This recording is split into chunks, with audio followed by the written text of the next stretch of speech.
Christy, welcome to the podcast. Hi, thanks for having me. Yeah, really cool to have you on. I think we met very briefly at Justin Shank's conference, the Growth Now Movement Live Summit in Reading, Pennsylvania, a couple months ago, and I've been following your work and your posts ever since then, and just been intrigued and entertained by all the interesting stuff you're doing. I thought it'd be great to get you on to do an interview. Yeah, thank you. And I also wanted, as I was thinking about this, point out to people, I go to a lot of conferences and I love connecting with interesting people. That's the main reason. And a lot of people might be listening thinking, well, I've been thinking about going to some conferences. I don't know if it's worth investing the money. Why would I do that? And I have my reasons, but I want to hear from you. Why did you decide? Why do you go to conferences? Why did you decide to go to that conference in particular? So it's interesting. The biggest focus for me in the work that I do and the way that I live my life is I follow my intuition, right? So my intuition is always guiding me. And so whenever I feel intuitively called to attend an event or really do anything in life, I do it. I'm at the point with my intuition where I just at this point listen. And so when I saw the Yeah. conference that I met you at, I saw that posted and I felt really compelled to go. Because what I have learned is when I follow that, Yeah. amazing things happen. All kinds of Yeah. opportunities open up. And so I meet people like you where we connect and I'm on your podcast Yeah. and it leads to different things. And it's just really incredible. It's all part of listening to that. Right. Yeah, I agree with you. And I hadn't really thought about it that way, but I have been doing that a lot more myself. The Hmm. tagline for this podcast I say a lot is starve your fears and follow your dreams. I don't think as much about following my intuition, but the way I ended up there was I was at another podcast conference where I met Justin, and then I interviewed him for this show, and he was talking about that conference. And when we got done, I just said, I'm going to come to your conference. And I bought a ticket right away. And I didn't know anything else about it, but Justin seemed like a great guy. And I knew it was going to be good and that I would meet more great people there. And it was true. Absolutely. And funny story. So I do a lot of work with signs and synchronicities, right? And Mm. I have this big belief that the universe is always showing us the way. And so for me, one of the signs that I have show up for me a lot in my life is the number 222. Hmm. And it shows up as a sign that I'm on the right path, that I'm doing the right thing, right? So I listened to my Hmm. intuition. I decided I was going to go to this conference and had to take Route 222 right into where the hotel was. So that was just really cool and confirmation from the universe, right? That I Yep. was meant to be there. And I've already seen all kinds of cool connections that I've made from that. I learned so many things. It Yep. has sparked so many things within me simply from listening to that voice. Yes. All right. Well, we both went to the conference, and then I saw a post you did after that about fear, and I followed my Hmm. intuition and immediately reached out and sent you a message and said, I want to have you on the podcast. And another thing I want to say about conferences too is that I get people reaching out to me all the time wanting to come on this conference, and I say no. And then I reach out to you because I've met you at a conference. I know you, I trust you. And that's another way to cut through the clutter and build real relationships. If you want to get on podcasts, book people on podcasts, or whatever it is, I find that that's the best way to go out and build relationships with people doing awesome things. Oh my gosh, absolutely. So I want to dig into a little bit of your background and what you do, and then we're going to talk about this idea of fear because I know it's something that you help people with a lot, and following their intuition, following their dreams. Two of my very favorite topics. But let's start with you. What's your background? How did you get to into doing what you're doing today, becoming a soul coach or a soulpreneur? Well, I have a background as a licensed mental health counselor and did that for a very long time. And I'm also a very intuitive person. And several years ago, started to reconnect more with my intuition and got to the point where I was actually connecting as a psychic medium and worked on developing those skills and all of that stuff. So I call myself a soul therapist now, right? And I bring together that background as a mental health counselor, but I'm also a certified life coach, a hypnotherapist, and so I bring all of that together to offer an intuitively led life coaching process that I call soul therapy. Wow. Yeah, that's a lot of stuff coming together as we were talking about before we Yeah. recorded. I know a lot of coaches, right? There are a lot of people out there who love helping people and are trying to build a coaching practice. I don't really know anyone else who is a psychic medium. So how the heck did you get into that? Well, it's kind of always been there for me. It kind of in and out of my life because there were times that I pushed my intuition away. But as a child, I can remember, hearing these guides that I was connecting with, and they were just a part of my life and would say, don't do this or do this, or, were very much a guide for me in my life. And when I realized that the other kids at school weren't talking to these voices and these people that they couldn't see, Right. I really started to push that away and then reconnected again around like 18, 19, and was starting to have the experience of connecting with what I call angels and my guides and all of these things. But I also had a lot of scary experiences with what I call earthbound energy, ghost energy. And so, really long story short, I got kind of freaked out and again shut that down. And then when I was working as a mental health counselor, started to reconnect with that again. So all of a sudden, I'm sitting in sessions with people and I'm starting to see their auras. And it was kind of like, well, what the heck? I What is don't know that? what What to does do that with mean? What this. does that, I'm sorry to interrupt. What does that mean? So What does that look? yeah, so their aura is their energy field around them. I always see that Okay. as kind of like a bubble around people. Okay. Yeah. And so they're very beautiful. It's kind of like if you imagine when you blow a bubble, the way that the rainbows and the colors swirl. Yeah. It's kind of like that. They're really beautiful, actually. Huh. And so it was a cool experience, but it was a little bit strange. And then I started to connect more with what I call angels, angelic beings, and started to see those with people. And it got to a point where I started to feel like I don't think that I can do traditional counseling anymore. I need to be able Yeah. to acknowledge the aura that I'm seeing and how I interpret that and the angels that are there. I need to be able to read. I need to be able to talk about the energy that I'm experiencing here with this.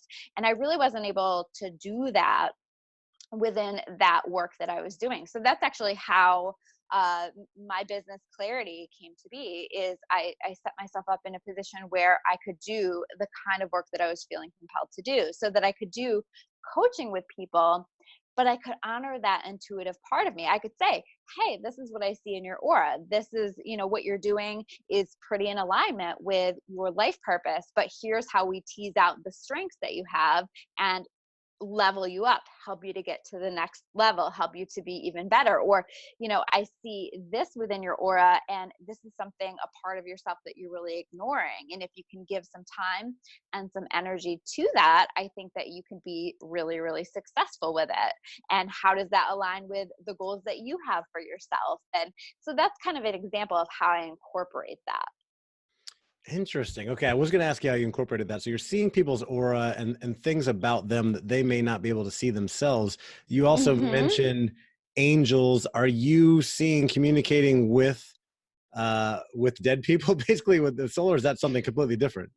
I do sometimes. That's Yeah. sometimes a part of it. It's Yeah. not my primary intuitive gift, we'll say. Once Yeah. in a while it does come in, and when it comes in, it can actually be pretty intrusive, right? So I'll be trying to Okay. have a conversation with somebody, and that will come in. And that was another reason why I needed to leave counseling, because it was like I'm doing grief counseling with people and Yeah. they're talking about their grandmother who had crossed, and that pulls that energy in. Really. And there, are the messages coming through, and I didn't feel like I could honor that. So yes, sometimes that does come through during my sessions, but it's not necessarily my primary gift. My primary gift is to connect with energy, to connect with the auras, to read those, and to pass along any messages connected with that.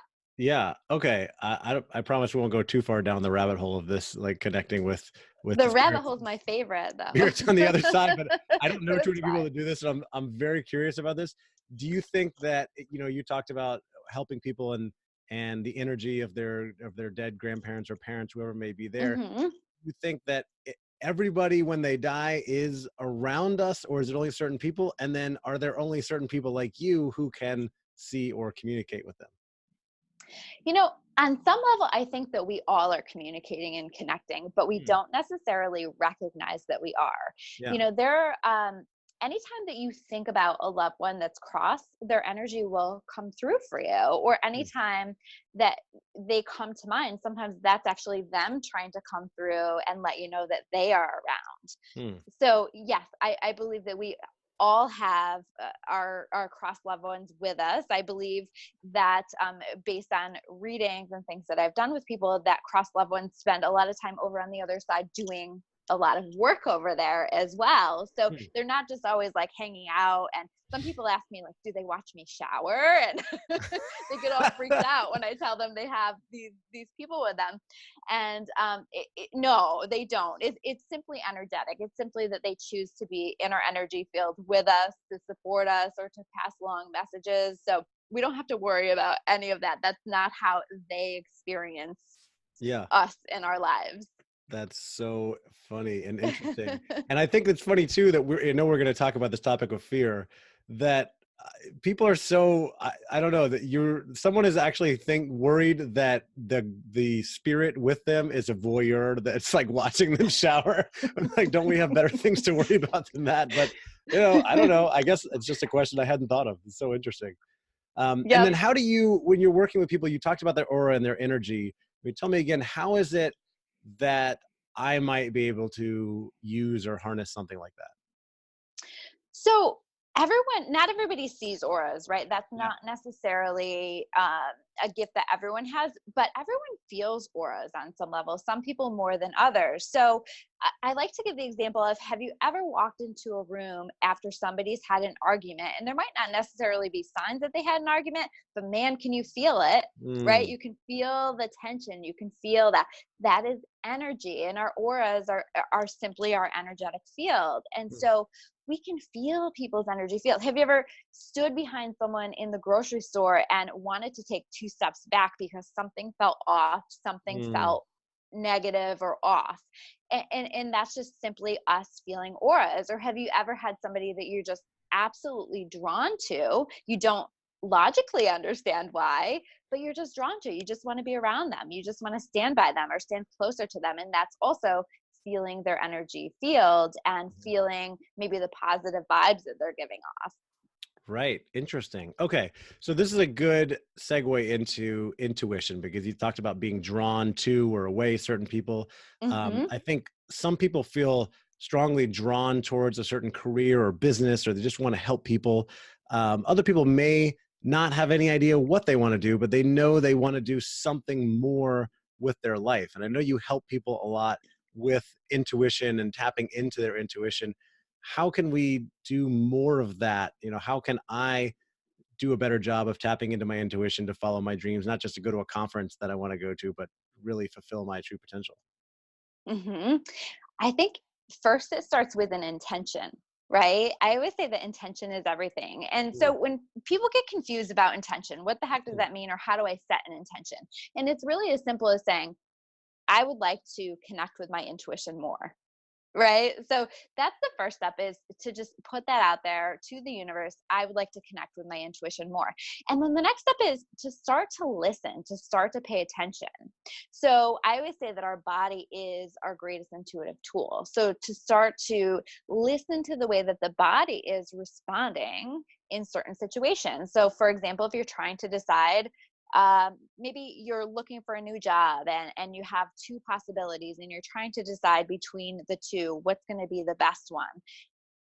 Think about both of the positions, think about all that's connected with that, and then tune into the body. What do you notice? Maybe one of the positions you tune into and you notice that it feels kind of off in your stomach, or there's kind of a fluttery feeling that doesn't really feel good within the stomach. Or maybe when the other one, maybe you get like a little bit of a feeling of excitement within the heart or something, then I would say you want to listen to that physical response to that's one of the ways that we can tap into the intuition. mm, And you can people work on this, and they work on building this. One of the greatest ways I think that we can tap in is to meditate. or to do something that allows us to just sit with ourselves and to Mm, sit with that intuitive voice and to have that quiet and be in our own energy without other people around us influencing that. mm. And meditation is a really great way to do it. Or, going for walks by yourself or hikes by yourself or doing something creative alone. Those kinds of things, those kinds Mm. of processes help us to tap into that intuitive part of the mind.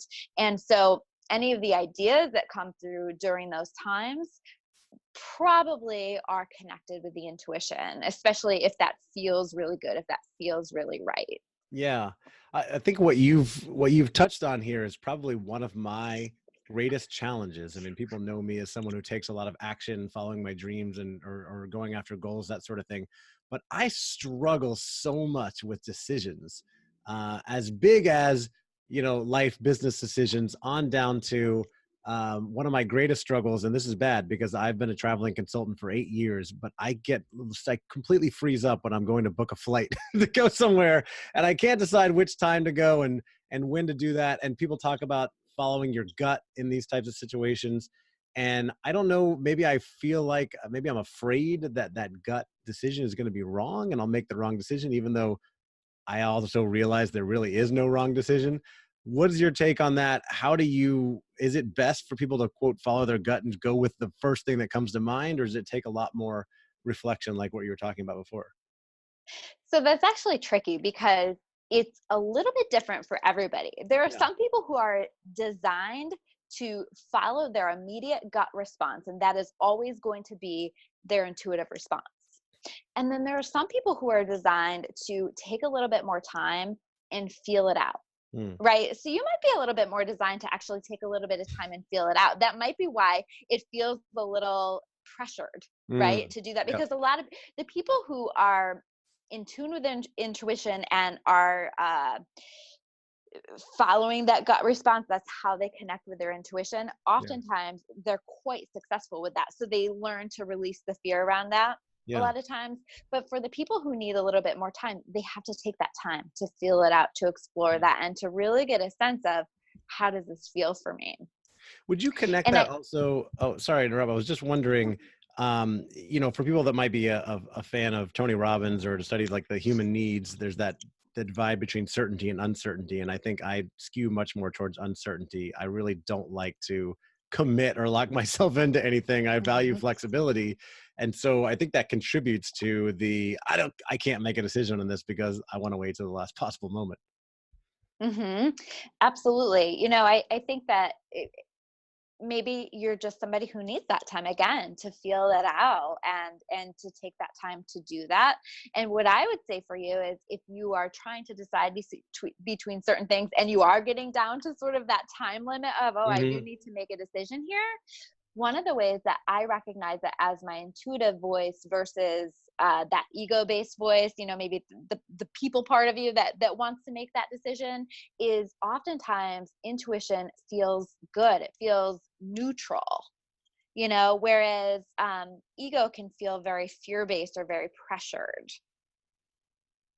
Yeah, right. I see that. Okay. So I mentioned that, one of the things that might be holding me back in this situation is fear of making the wrong decision. And we're just Hmm. talking about some small decisions, but really, I think what holds people back all the time from following their dreams, doing the things that they really want to do, that they are dreaming of, that they think they might be made for, is fear of failure, fear of rejection, fear of judgment, and many other things. And I know you work with people on that.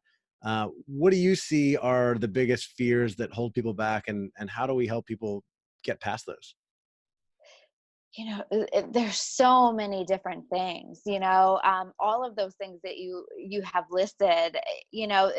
People are complicated and there's so many different ways that we are holding ourselves back, and in so many ways that fear is holding us back. And I find people really all the time, one of the questions that I ask people is, what do you want to do? Where do you want to go? How do you want your life to be? What do you want it to look like? And they can most of the time pretty easily tell me the answer to that question. But when I ask them why they're not there, oftentimes the reason comes down to really fear. Right. Whether it's they don't believe in themselves, whether it's they think that they cannot be successful, whether a lot of it comes down to that lack of belief in themselves Right. or No their ability to self-confidence do that. Yeah. and the fear of failure. So how do you help people get past that? Because I think fear is holding everybody back in some area of their life. Even for me, who studies this a lot and is very committed to pushing past fear, there's always fear holding me back in some area, right? It's very common.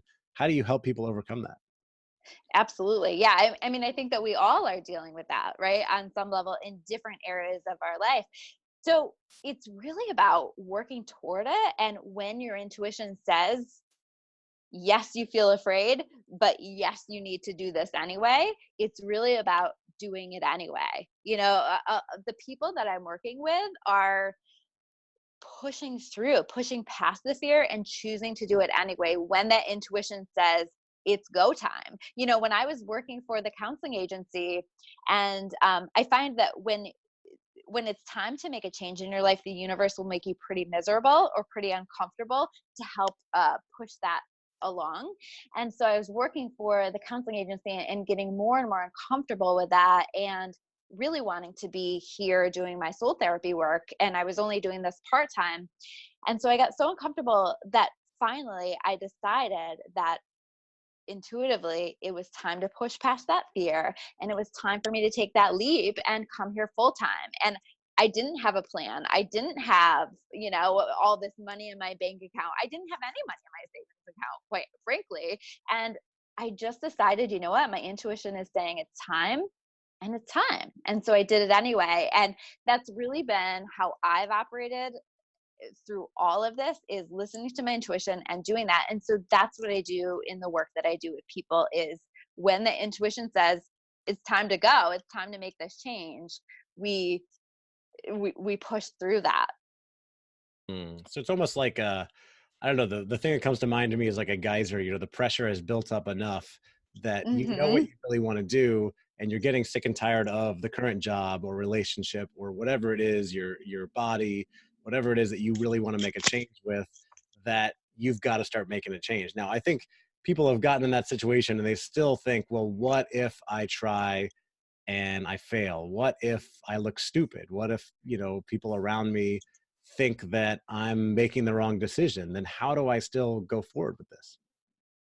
So a big part of the work that I do is trust and faith, Mm, right? And allowing that, because I really operate from the framework of, if your intuitive voice is saying that this is right for you and you take this leap of faith, there are forces beyond us that are going to support you through that. And the problem is sometimes that it takes a little while, right? So I said that I took that leap of faith. I said that I came full time. And quite frankly, and this is a really cool story about trust and faith, actually. So my schedule didn't pick up immediately. My schedule wasn't paying my bills immediately. And that was really, really scary. And I was saying to God, listen, I need you to show me that I'm supposed to stay here, because I'm about to go get another job. And I actually set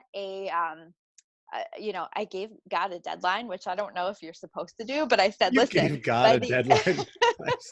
I said, by the end of this day, if, I'm 2 months behind on my house payment, I've got to Mm, do something. If something doesn't happen financially that is going to show me that I am supported, I'm going to go tomorrow and I'm going to look for another job. And I can remember that day, there was all these signs that were just showing me that I was supported. I was seeing, bumper stickers that say miracles happen and all of this stuff. But mm. I thought, okay, cool, but show me the money, right? Yeah. And then we got through most of the day, and I had my 7 o'clock client. It was in session with my 7 o'clock client for that day, and thinking, wow, okay, so nothing has shown up for me, nothing has happened. And at the very end of the session, she said to me, hey, listen, I really want to hold myself accountable. I really want to push myself. I really am interested in doing some real work with you. And so one of the things that will help me is if I pay you for many, many sessions in advance. And Nice. so this is how much I would like to pay you. And Huh. this is what I would like to do. And what was really magical and what was really amazing is it was exactly the amount of money that I needed to pay those 2 back house payments. Wow. Yes. Interesting. Okay. So my point of that is that we really need to trust. If our intuition is Hmm. saying this is what you're meant to be doing, we need to trust that it's going to be okay one way or the other. Whether it leads to a different solution or a different plan, or we have to change course and we have to flow with that, then we have to do that. But we also have to trust in our higher power that we're going to be taken care of. That, Yeah. and 100%. that's the biggest thing, is taking leaps of faith require a lot of faith sometimes. Yeah, when you're taking a big chance, you're leaving your job, or you're making some big changes with whatever you're doing in your life. You obviously want to do your homework, try to do as best you can to set yourself up for success. I'm sure you were out there hustling, talking to people, trying to find clients, but at the end of the day, sometimes we've just got to trust that things are going to work out and take a chance and realize that the worst thing that can happen is probably not as bad as we think. We can always go get another job. We can always, pick things back up. But it's worth taking that shot. And that's what I always go back to when I'm taking a big chance, like the conference I'm organizing later this year Mhm. or some other things I'm doing. I always just think, yeah, I am afraid that this might not go well, but I'm more afraid that I will, get to the end of my life or even 10 years later and have regrets that I didn't take the chance, that I had an idea and I didn't go after it. And so that's the fear that I always go back to and say it's worse to not do the thing that I want to do. And so I'm going to take a chance and see what happens. And not everything works out exactly the way I planned it, but things always work out, right? They work out the way that they're meant to. And then the other thing that I love to do with people to work around fear, and this is the post actually that you saw, Mm, um, is I like to help people to, when it's not a big leap of faith, to slowly work at, I always call it slaying your fear dragons, right? To mm, slowly work toward getting yourself more comfortable with those things that scare you. So the example that I gave in the post was, I can remember going into pre-K and being in that class and being absolutely terrified to speak, mm, to the point that I didn't speak for an entire month. And I was kind of aware, even that young, even at what, 4 or 5 years old, that this was a fear that I was going to need to get a hold over. And so I started through my life doing little things to try to challenge that, because I was always very afraid to speak up, to speak in front of people, to express my voice. And so I can remember, running for Native American princess of the second grade. And then I forced myself to run for student council and have to give a speech when I was in seventh grade. And I was so scared, like sick to my stomach scared. And mhm, as I got older, choosing college courses that would force me to speak, mm, and volunteering for my boss to go give presentations at yeah, conferences and things like that. Even though for 2 weeks leading up to it, I would feel sick to my stomach and nervous, and yeah, I would drive my friends and family crazy because I was like, I got to give this talk. And then I started to work toward doing recordings and videos, and yeah, I was absolutely terrified, but I did it anyway. And I've just worked on it and worked yeah. on it and worked on it, because what I decided was that this fear was not going to be in charge of me. I was going to be in charge of it. I love it. And it goes to the model of what I talk about, starving your fears, because it starts with taking action, doing it, starving that fear, don't letting it fester and grow. And it's going to be scary at first and the second time and the third time. But Hmm. as you continue to grow and build that experience, then you have more perceived control over the situation. You build confidence. And after a while, it's not scary anymore. Same thing for me. You do a lot of live videos. I do a few every now and then. I post videos on social media pretty regularly. And I used to be so scared, and now I don't give it a second thought. I just put it up there and don't even worry about what anybody thinks because of the experience we built. Krista, we've got to start wrapping things up here. One more piece of advice for anyone out there who is sitting there thinking, my life is pretty good, but I know that I'm meant for more. There's more I want to do. I really want to take some more action and follow my dreams. What's one more piece of advice you would give to them? I would begin to explore and ask the universe, God, your higher power, how? show me the way, show me how I can do this. Show me what's going to be the next step for me. And then just start to pay attention, start to notice what thoughts come to mind. Notice the conversations that show up in your life, notice the people that show up in your life, notice the opportunities that show up in your life, notice the signs and synchronicities that show up in your life, because it's really about starting to listen to that intuitive voice. And that intuitive voice can come from within, but I also notice that it comes from outside of us as well. So we will have what I call our guides and our angels showing us the way, and they will put people on our path, signs and synchronicities on our path, experiences on our path that are meant to guide us and show us how we can live our best life path. I love it. And then start taking some action, and Yes, ask for help if you need it. absolutely. We don't all do it. We can't all do it alone. And speaking of that, for anybody who wants to get in touch with you, follow you, maybe ask you for some help, where's the best place for them to go to do that, Christy? They can find me on Facebook and Instagram under @ChristyClarity. Awesome. And we'll put links to that in the show notes. Christy, thank you so much for taking the time to come on here and share some of your wonderful, interesting experience, as well as your advice on following your intuition and getting past fear and following your dreams. It's been great for me, and I know it's been helpful for our listeners as well. So thanks again for coming on the podcast. Yeah, thanks so much. All right, take care.